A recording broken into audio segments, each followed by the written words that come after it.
Hi friends, ಎಲ್ರಿಗೂ ನಮಸ್ಕಾರ. ಜ್ಞಾನಗಂಗೋತ್ರಿ ಸಂಸ್ಥೆಗೆ ಸ್ವಾಗತ. ಸೊ ಇವತ್ತು ಒಂದು ಲ್ಯಾಂಡ್ಮಾರ್ಕ್ ಎಪಿಸೋಡನ್ನು ನಾನು ರೆಕಾರ್ಡ್ ಮಾಡ್ತಾ ಇದ್ದೇನೆ. ಸೊ ಇನ್ಕ್ವೆಸ್ಟ್ ಪ್ರಚಲಿತ ಘಟನೆಗಳ 1000ನೇ ವಿಡಿಯೋವನ್ನು ನಾನು ನಿಮ್ಮ ಜೊತೆ ಪ್ರೆಸೆಂಟ್ ಮಾಡ್ತಾ ಇದ್ದೇನೆ.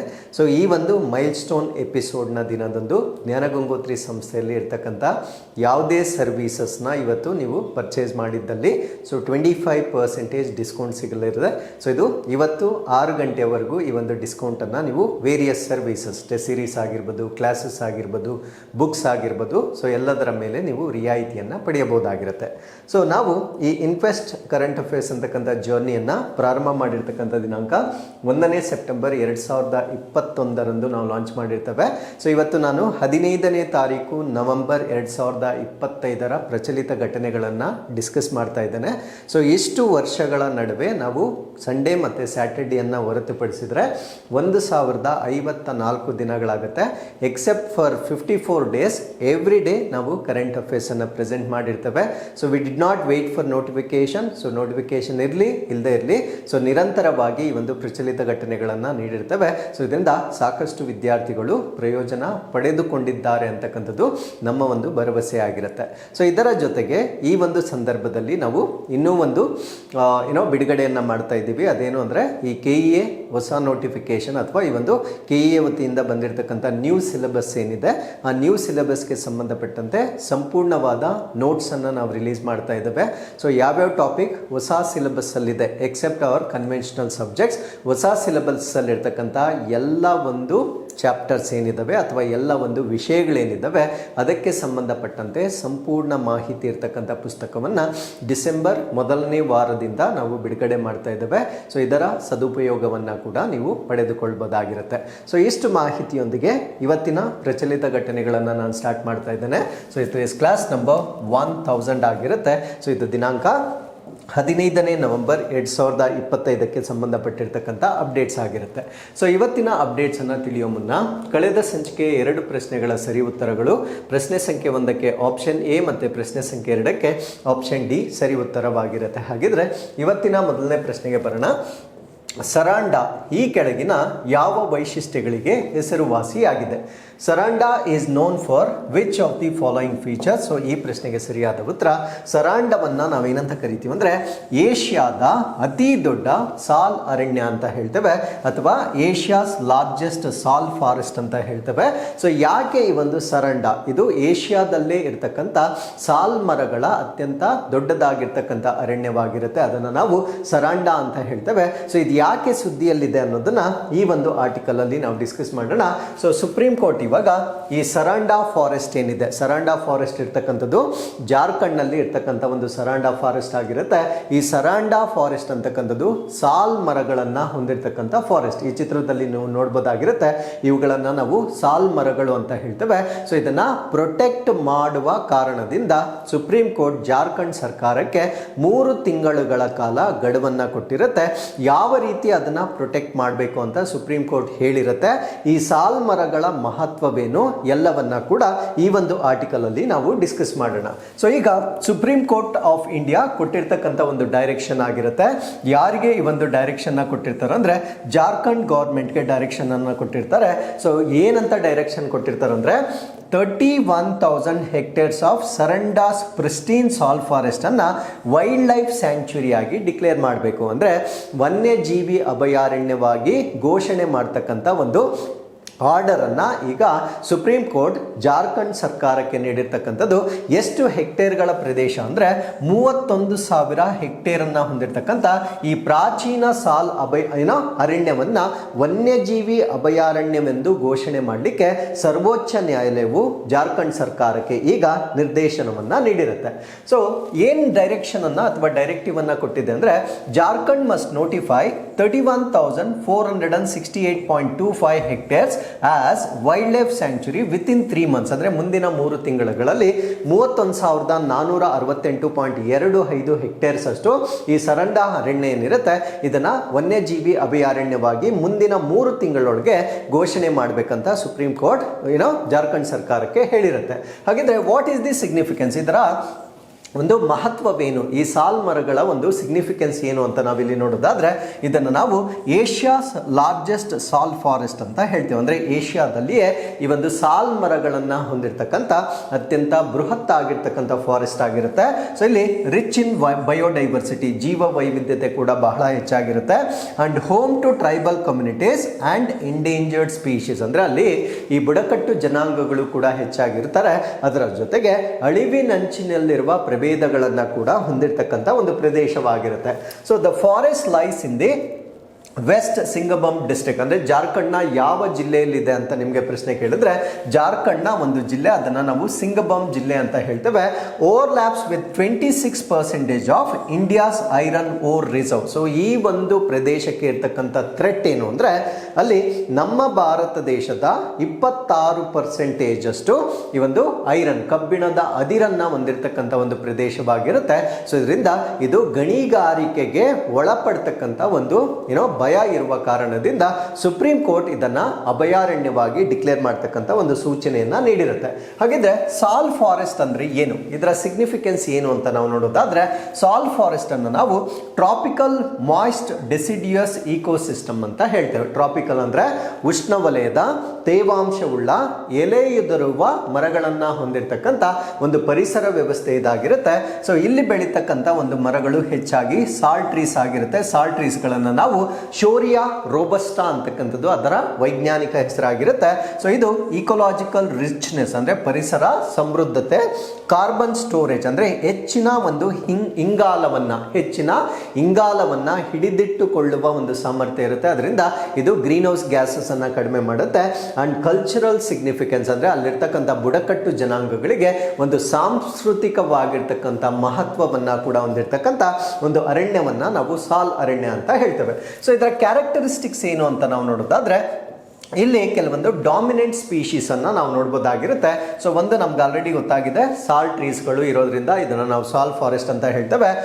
ಆ hardwood species valued for its durability and resistance to decay, ಅಂದರೆ ಅದು ತುಂಬಾ ಅತ್ಯಂತ ಹೆಚ್ಚಿನ ಬೆಲೆ ಹೆಚ್ಚಿನ ಬಾಳಿಕೆ ಬರ್ತಕ್ಕಂಥ ಒಂದು ಮರವಾಗಿರುತ್ತೆ.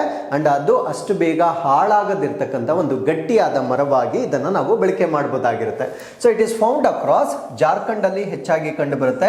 ಒಡಿಶಾ, ಛತ್ತೀಸ್ಗಢ, ಮಧ್ಯಪ್ರದೇಶ್, ಉತ್ತರ ಪ್ರದೇಶ್, ಬಿಹಾರ್, ವೆಸ್ಟ್ ಬೆಂಗಾಲ್ ಮತ್ತೆ ಪಾರ್ಟ್ಸ್ ಆಫ್ ನೇಪಾಲ್, ಭೂತಾನ್ ಮತ್ತು ಬಾಂಗ್ಲಾದೇಶಗಳಲ್ಲಿ ಇದು ಸಾಮಾನ್ಯವಾಗಿ ಕಂಡು ಬರ್ತಕ್ಕಂಥ ಒಂದು ಅರಣ್ಯವಾಗಿರುತ್ತೆ. ಸೊ ಇದು 1000 to 2000 ಮಿಲಿಮೀಟರ್ ಆನ್ಯುವಲ್ ರೈನ್ಫಾಲ್ ಮತ್ತೆ ಆಲ್ಟಿಟ್ಯೂಡ್ ಅಪ್ ಟು 1500 ಮೀಟರ್ಸ್, ಅಂದ್ರೆ ಅದು ಸಮುದ್ರ ಮಟ್ಟದಿಂದ 1500 ಮೀಟರ್ ಎತ್ತರ, 1200 ಮಿಲಿಮೀಟರ್, 1000ದಿಂದ 2000 ಮಿಲಿಮೀಟರ್ ವರೆಗೂ ವಾರ್ಷಿಕ ಮಳೆ ಆಗ್ತಕ್ಕಂಥ ಪ್ರದೇಶಗಳಲ್ಲಿ ಇದು ಹೆಚ್ಚಾಗಿ ಬೆಳೀತಕ್ಕಂಥ ಒಂದು ಅರಣ್ಯವಾಗಿರುತ್ತೆ. ಸೊ ಇದು ಸಾಯಿಲ್ ಮತ್ತೆ ವಾಟರ್ ಕನ್ಸರ್ವೇಷನ್ ಅನ್ನ ಮಾಡುತ್ತೆ, ಅಂದ್ರೆ ಮಣ್ಣು ಸವಕಳಿ ಆಗ್ತಕ್ಕಂಥದ್ದನ್ನ ತಡೆಯುತ್ತೆ. ಅದರ ಜೊತೆಗೆ ಅಂತರ್ಜಲದ ಮರುಪೂರಣವನ್ನ ಮಾಡಬಹುದಾಗಿರ್ತಕ್ಕಂಥ ಕೆಪಾಸಿಟಿಯನ್ನ ಹೊಂದಿರತಕ್ಕಂಥ ಒಂದು ಮರ ಇದಾಗಿರುತ್ತೆ.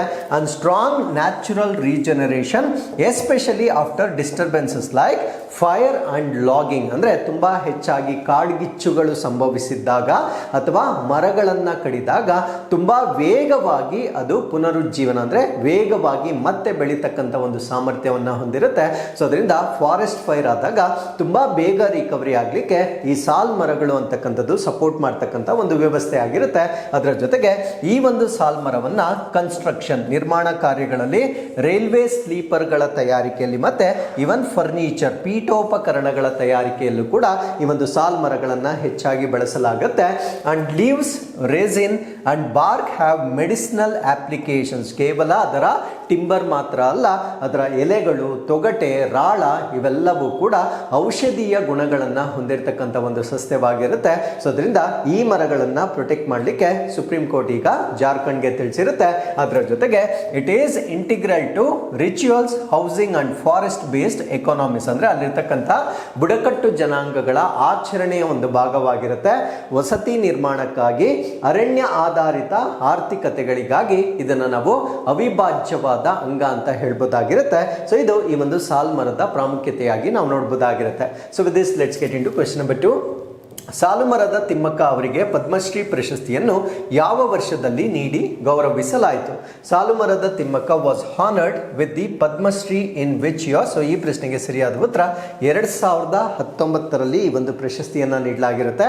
ಸೊ ಇವರು ಇತ್ತೀಚೆಗೆ ವಿಧಿವಶರಾಗಿರುವ ಕಾರಣದಿಂದ ಇವರು ಸುದ್ದಿಯಲ್ಲಿರ್ತಕ್ಕಂಥ ವ್ಯಕ್ತಿಯಾಗಿರ್ತಾರೆ. ಸೊ ಇವರು 114ನೇ ವರ್ಷದಲ್ಲಿ ಅವರು ವಿಧಿವಶರಾಗ್ತಾರೆ. ಸೊ ಇವರ ಬಗ್ಗೆ ಏನನ್ನ ನಾವು ತಿಳ್ಕೊಳ್ಬೇಕಂದ್ರೆ ಅವರ ಜನನ ಜೂನ್ 30, 1911ರಲ್ಲಿ ಗುಬ್ಬಿ ತಾಲೂಕು ತುಮಕೂರು ಡಿಸ್ಟ್ರಿಕ್ನಲ್ಲಿ ಅವರು ಜನಿಸ್ತಾರೆ.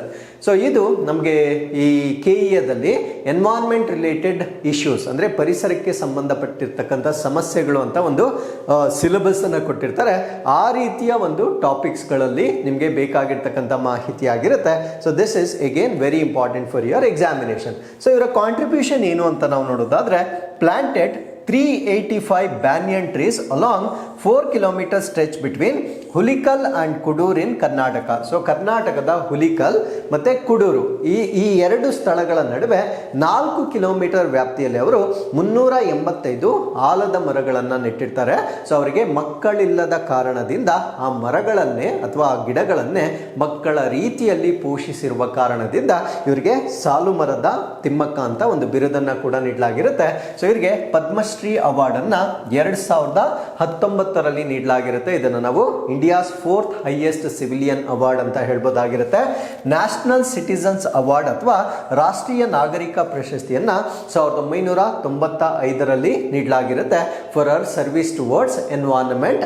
ಅದರ ಜೊತೆಗೆ ಯುನೈಟೆಡ್ ನೇಷನ್ಸ್ ಎನ್ವೈರನ್ಮೆಂಟ್ ಹಾನರ್, ವಿಶ್ವಸಂಸ್ಥೆಯ ಪರಿಸರ ಗೌರವ.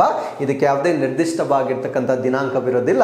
ಸೊ ಗ್ರಾಸ್ ರೂಟ್ ಆಕ್ಟಿವಿಸಮ್ ಅಂದ್ರೆ ತಳಮಟ್ಟದಲ್ಲಿ ಈ ಪರಿಸರ ಸಂರಕ್ಷಣೆ ಮಾಡ್ತಕ್ಕಂಥವರಿಗೆ ಕೊಡ್ತಕ್ಕಂಥ ಒಂದು ಪ್ರಶಸ್ತಿ ಆಗಿರುತ್ತೆ. ಸೊ ಈ 3 ಪ್ರಮುಖ ಪ್ರಶಸ್ತಿಗಳನ್ನ ಸಾಲುಮರದ ತಿಮ್ಮಕ್ಕನವರಿಗೆ ನೀಡಲಾಗಿರುತ್ತೆ. ಸೊ ಅದಾದ್ಮೇಲೆ let's get into question number 3. November 14, 2025ರಂದು ಉಡಾವಣೆಯಾದ ನಾಸಾದ ಎಸ್ಕೇಪೇಡ್ ಮಿಷನ್ ಯಾವ ಗ್ರಹದತ್ತ ಸಾಗುತ್ತಿದೆ? NASA's escapade mission launched on November 14, 2025 is headed to which planet? So ನಾಸಾದವರು ಎಸ್ಕೇಪೇಡ್ ಅಂತಕ್ಕಂಥ ಒಂದು ಹೊಸ ಮಿಷನ್ ಅನ್ನು ಲಾಂಚ್ ಮಾಡಿರ್ತಾರೆ. ಸೊ ಇದು ಯಾವ ಪ್ಲಾನೆಟ್ ಅನ್ನ ಅಧ್ಯಯನ ಮಾಡ್ತಕ್ಕಂಥದ್ದು, ಇದರ ಉದ್ದೇಶ ಅನ್ನೋದು ನಮ್ಮ ಪ್ರಶ್ನೆ ಆಗಿರುತ್ತೆ. ಸೊ ಈ ಪ್ರಶ್ನೆಗೆ ಸರಿಯಾದ ಉತ್ತರ ಮಾರ್ಸ್ ಅಥವಾ ಮಂಗಳ ಗ್ರಹವನ್ನ ಅಧ್ಯಯನ ಮಾಡುವ ಉದ್ದೇಶದಿಂದ ನಾಸಾದವರು ಲಾಂಚ್ ಮಾಡಿರ್ತಕ್ಕಂಥ ಒಂದು ಹೊಸ ಮಿಷನ್ ಅನ್ನು ನಾವೇನಂತ ಕರಿತೀವಿ ಅಂದ್ರೆ ಎಸ್ಕೇಪೇಡ್ ಅಂತ ಹೇಳ್ತೇವೆ. ಸೊ ಇದರ ಉದ್ದೇಶಗಳು ಏನು ಎಲ್ಲವನ್ನ ಕೂಡ ಈ ಒಂದು ಆರ್ಟಿಕಲ್ ಅಲ್ಲಿ ನಾವು ಡಿಸ್ಕಸ್ ಮಾಡೋಣ. ಸೊ ಇದರ ಹೆಸರನ್ನ ನೆನ್ಪಿಟ್ಕೊಳ್ಳಿ, ಇದನ್ನ ನಾವು ಎಸ್ಕೇಪೇಡ್ ಮಿಷನ್ ಅಂತ ಹೇಳ್ತೇವೆ.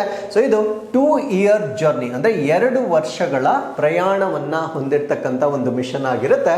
ಇದನ್ನ blue origins new Glenn rocket ನ ಮುಖಾಂತರ ಅಂದ್ರೆ ಬ್ಲೂ ಆರಿಜಿನ್ ಗೆ ಸಂಬಂಧಪಟ್ಟಂತೆ ಒಂದು ರಾಕೆಟ್, ಆ ರಾಕೆಟ್ ಅನ್ನು ನಾವು ನ್ಯೂ ಗ್ಲೆನ್ ರಾಕೆಟ್ ಅಂತ ಹೇಳ್ತೇವೆ. ಈ ಒಂದು ರಾಕೆಟ್ ಅನ್ನ ಬಳಕೆ ಮಾಡಿಕೊಂಡು ನವೆಂಬರ್ 2025ರಲ್ಲಿ ಲೋ ಕಾಸ್ಟ್ ಪ್ಲಾನೆಟರಿ ಎಕ್ಸ್ಪ್ಲೋರೇಷನ್ ಅಂದರೆ ಅತ್ಯಂತ ಕಡಿಮೆ ವೆಚ್ಚದಲ್ಲಿ ಮಾಡಿರ್ತಕ್ಕಂಥ ಒಂದು ಮಿಷನ್ ಆಗಿರುತ್ತೆ. ಸೊ ಈ ಒಂದು ಮಿಷನ್ ಅನ್ನ ಈಗ ಮಂಗಳ ಗ್ರಹವನ್ನ ಅಧ್ಯಯನ ಮಾಡುವ ಉದ್ದೇಶದಿಂದ ಲಾಂಚ್ ಮಾಡಲಾಗಿರುತ್ತೆ. ಸೊ ಇದರ ಫುಲ್ ಫಾರ್ಮ್ ಏನು ಅಂತ ಕೇಳ್ಬೋದಾಗಿರುತ್ತೆ. Escape and plasma acceleration and dynamics explorer ಅಂತ ಹೇಳ್ತೇವೆ. ಇದು ಎಸ್ಕೇಪೇಡ್ ನ ವಿಸ್ತೃತ ರೂಪವಾಗಿ ನೀವು ನೆನ್ಪಿಟ್ಕೊಳ್ಬೇಕಾಗಿರುತ್ತೆ. ಹಾಗಿದ್ರೆ ಇದರ ಡ್ಯೂರೇಷನ್ ಏನು, ಇದರ ಕಾರ್ಯಾವಧಿ ಎಷ್ಟು ಅಂದ್ರೆ 2 years to reach Mars orbit ಅಂದ್ರೆ ಮಂಗಳ ಗ್ರಹದ ಕಕ್ಷೆಯನ್ನ ತಲುಪಲಿಕ್ಕೆ ಇದು 2 ವರ್ಷಗಳನ್ನ ತೆಗೆದುಕೊಳ್ಳುತ್ತೆ. ಸೊ ಇದರಲ್ಲಿ ಕಳಿಸಿರ್ತಕ್ಕಂಥ ಪೇಲೋಡ್ಸ್ ಏನು ಅಂದ್ರೆ 2 small ಸ್ಪೇಸ್ ಕ್ರಾಫ್ಟ್ ಗಳನ್ನ ಕಳಿಸಿದ್ದಾರೆ. ಇದು 2 ಸಣ್ಣ ಬಾಹ್ಯಾಕಾಶ ನೌಕೆಗಳನ್ನ ಕಳಿಸಿರ್ತಾರೆ. ಇದನ್ನ ನಾವು ಟ್ವಿನ್ ಆರ್ಬಿಟ್ಸ್ಗೆ ಅಂದ್ರೆ 2 ಕಕ್ಷೆಗಳಿಗೆ ಡಿಪ್ಲಾಯ್ ಮಾಡಲಿಕ್ಕೆ 2 ಚಿಕ್ಕದಾದ ಬಾಹ್ಯಾಕಾಶ ನೌಕೆಗಳನ್ನ ಈ ಒಂದು ಮಿಷನ್ ನ ಮುಖಾಂತರ ಮಂಗಳ ಗ್ರಹಕ್ಕೆ ಕಳಿಸಲಾಗಿರುತ್ತೆ. ಹಾಗಿದ್ರೆ what are the scientific objectives, ವೈಜ್ಞಾನಿಕ ಉದ್ದೇಶಗಳೇನು ಅಂತ ನಾವಿಲ್ಲಿ ನೋಡೋದಾದ್ರೆ, ಮ್ಯಾಗ್ನೆಟೋಸ್ಪಿಯರ್ ಮಂಗಳ ಗ್ರಹದಲ್ಲಿರ್ತಕ್ಕಂಥ ಕಾಂತೀಯ ಕ್ಷೇತ್ರವನ್ನ ಅಧ್ಯಯನ ಮಾಡ್ತಕ್ಕಂಥದ್ದು, ಸೋಲಾರ್ ವಿಂಡ್ ಇಂಟರಾಕ್ಷನ್ ಸೌರ ಮಾರುತಗಳು ಅಂತ ನಾವೇನು ಹೇಳ್ತೇವೆ ಅದು ಯಾವ ರೀತಿ ಮಂಗಳ ಗ್ರಹದೊಂದಿಗೆ ಇಂಟರಾಕ್ಟ್ ಆಗ್ತಾ ಇದೆ ಅದನ್ನ ಅಧ್ಯಯನ ಮಾಡ್ತಕ್ಕಂಥದ್ದು ಒಂದು ಆಬ್ಜೆಕ್ಟಿವ್ ಆಗಿರುತ್ತೆ. ಸೊ ಅದಾದ ನಂತರ atmospheric loss mechanism that contributed Mars's climate evolution, ಅಂದರೆ ಈ ಮಂಗಳ ಗ್ರಹದಲ್ಲಿ ಹವಾಮಾನ ವಿಕಾಸಕ್ಕೆ ಕಾರಣವಾಗಿರ್ತಕ್ಕಂಥ ವಾತಾವರಣದ ನಷ್ಟ ಅಥವಾ ವಾಯುಗೋಳದ ನಷ್ಟ ಏನಿರುತ್ತೆ, ಸೊ ಅದನ್ನು ಅಧ್ಯಯನ ಮಾಡ್ತಕ್ಕಂಥದ್ದು ಎರಡನೇ ಆಬ್ಜೆಕ್ಟಿವ್ ಆಗಿರುತ್ತೆ.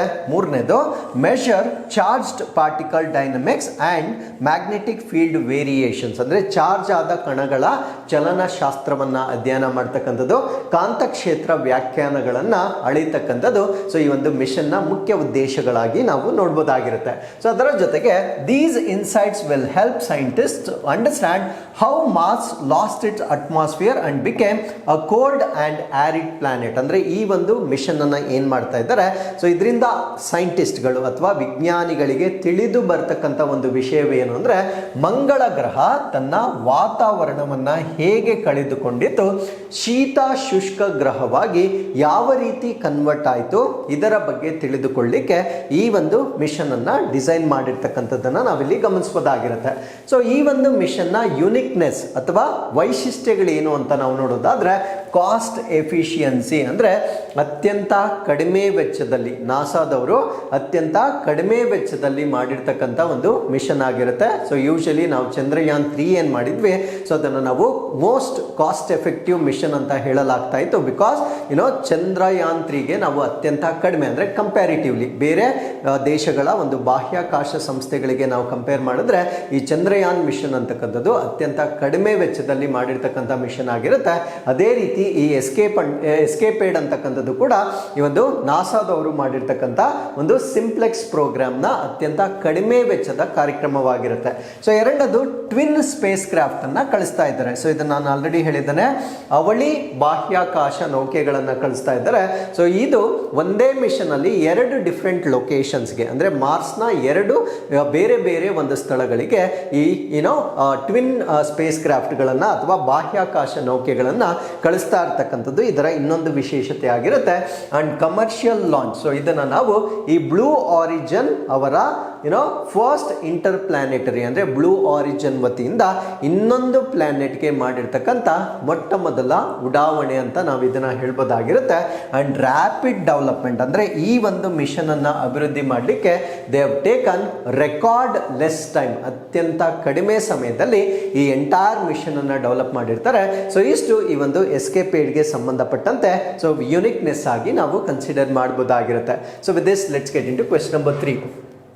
ಗೋದ್ರೇಜ್ ಏರೋಸ್ಪೇಸ್ ಯಾವ ಕಾರ್ಯಾಚರಣೆಗಾಗಿ ಇಸ್ರೋಗೆ ಮೊದಲ ಮಾನವ ಶ್ರೇಣಿಯ L-110 ಹಂತದ ವಿಕಾಸ್ ಇಂಜಿನ್ ಅನ್ನು ತಲುಪಿಸಿದೆ?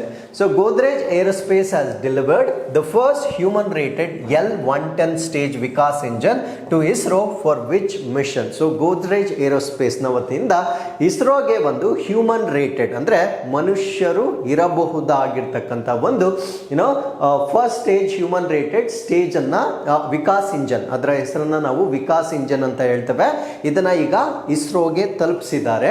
ಈ ಒಂದು ಇಂಜನ್ ಯಾವುದರ ಒಂದು ಭಾಗವಾಗಿರುತ್ತೆ, ಅಂದರೆ ಯಾವ ಒಂದು ಉಡಾವಣೆಯ ಒಂದು ಭಾಗವಾಗಿರುತ್ತೆ ಅನ್ನೋದು ನಮ್ಮ ಪ್ರಶ್ನೆ ಆಗಿರುತ್ತೆ. ಸೊ ಈ ಪ್ರಶ್ನೆಗೆ ಸರಿಯಾದ ಉತ್ತರ ಗಗನಯಾನ್ನ ಒಂದು ಭಾಗವಾಗಿರುತ್ತೆ. ಸೊ ಹಾಗಿದ್ರೆ ಗಗನಯಾನ್ ಅಂದ್ರೆ ಏನು? ಸೊ ಈ ಒಂದು ಹ್ಯೂಮನ್ ರೇಟೆಡ್ ಇಂಜನ್ ಏನಿರುತ್ತೆ ಇದೆಲ್ಲದರ ಬಗ್ಗೆ ಈ ಒಂದು ಆರ್ಟಿಕಲ್ ಅಲ್ಲಿ ನಾವು ಡಿಸ್ಕಸ್ ಮಾಡೋಣ. ಸೊ ಇದನ್ನ ಡೆಲಿವರಿ ಮಾಡಿರ್ತಕ್ಕಂಥವ್ರು ಗೋದ್ರೇಜ್ ವತಿಯಿಂದ ಮಾಡಿರ್ತಕ್ಕಂಥದ್ದು. ಇದನ್ನ first human rated L-10 stage Vikas engine ಅಂತ ಹೇಳ್ತೇವೆ. ಯಾಕಂದ್ರೆ ಗಗನಯಾನ್ನ ಮುಖಾಂತರ ನಾವು ಬಾಹ್ಯಾಕಾಶಕ್ಕೆ ಮನುಷ್ಯರನ್ನ ಕಳಿಸುತ್ತಿರುವ ಕಾರಣದಿಂದ ಸೊ ಮಾನವ ರೇಟೆಡ್ L-110 ಇಂಜಿನ್ ಅನ್ನ ಈಗ ಗೋದ್ರೇಜ್ನವರು ಡೆವಲಪ್ ಮಾಡಿ ಅದನ್ನ ಇಸ್ರೋಗೆ ಹಸ್ತಾಂತರ ಮಾಡಿರ್ತಾರೆ. ಸೊ ಇವರನ್ನ ನಾವು ಗೋದ್ರೇಜ್ ಏರೋಸ್ಪೇಸ್ ಅಂತ ಹೇಳ್ತೇವೆ. ಸೊ ಇವರು ಇಸ್ರೋಗೆ ಗಗನ್ ಮಿಷನ್ಗಾಗಿ ಒಂದು ವಿಕಾಸ್ ಇಂಜಿನ್ ಅನ್ನ ಡೆವಲಪ್ ಮಾಡಿರ್ತಾರೆ. ಈ ವಿಕಾಸ್ ಇಂಜಿನ್ ಅಂತಕ್ಕಂಥದ್ದು ಫಸ್ಟ್ ಹ್ಯೂಮನ್ ರೇಟೆಡ್ ಇಂಜಿನ್ ಆಗಿರುತ್ತೆ. ಸೊ ಇದನ್ನ ಈಗ ಇಸ್ರೋಗೆ ಹಸ್ತಾಂತರ ಮಾಡಿರ್ತಾರೆ.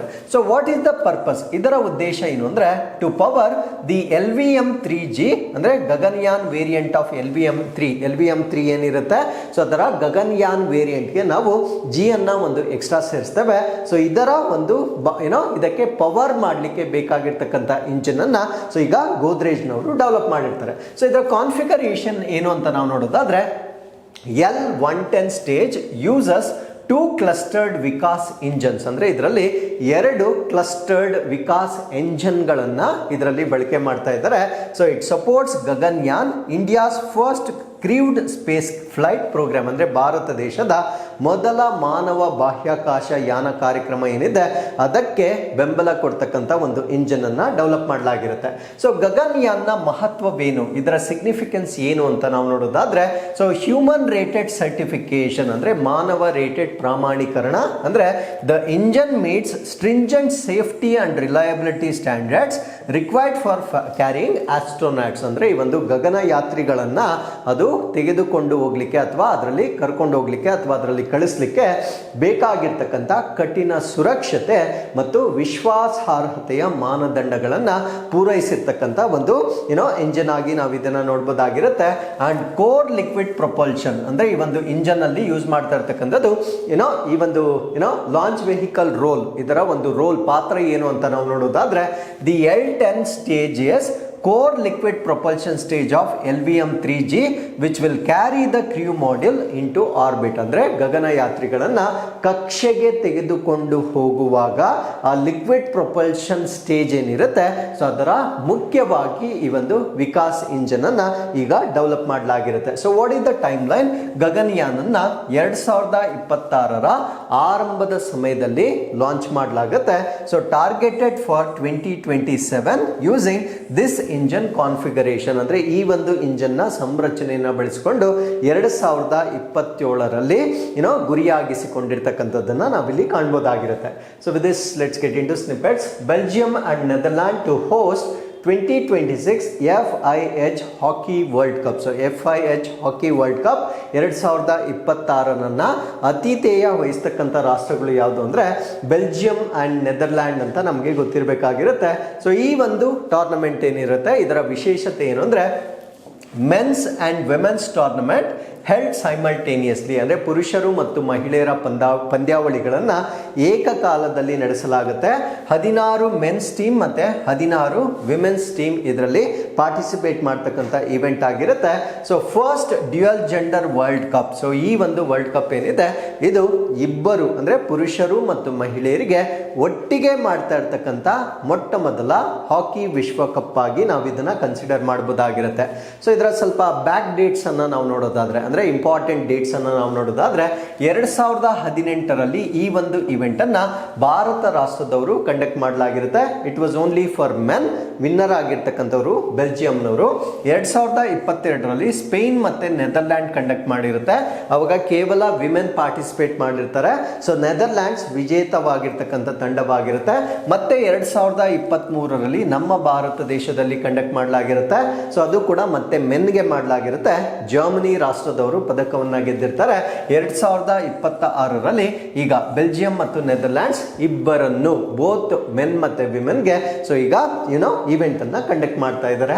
ಸೊ ಇಲ್ಲಿಗೆ we have come to 1000th InQuest challenge. So you can just pause the video here. So this is question number 1 and this is question number 2. So ಎರಡು ಪ್ರಶ್ನೆಗಳಿಗೆ ಉತ್ತರಗಳನ್ನು ನೀವು ಕಮೆಂಟ್ಸಲ್ಲಿ ತಿಳಿಸ್ಬೋದಾಗಿರುತ್ತೆ. ಸೊ ಮತ್ತೊಮ್ಮೆ ನಾನು ಮುಂದಿನ ಸೆಷನಲ್ಲಿ ಭೇಟಿ ಮಾಡ್ತೇನೆ. ಸೊ ಅಲ್ಲಿವರೆಗೂ keep watching. Take care of your selves and thank you very much for watching this.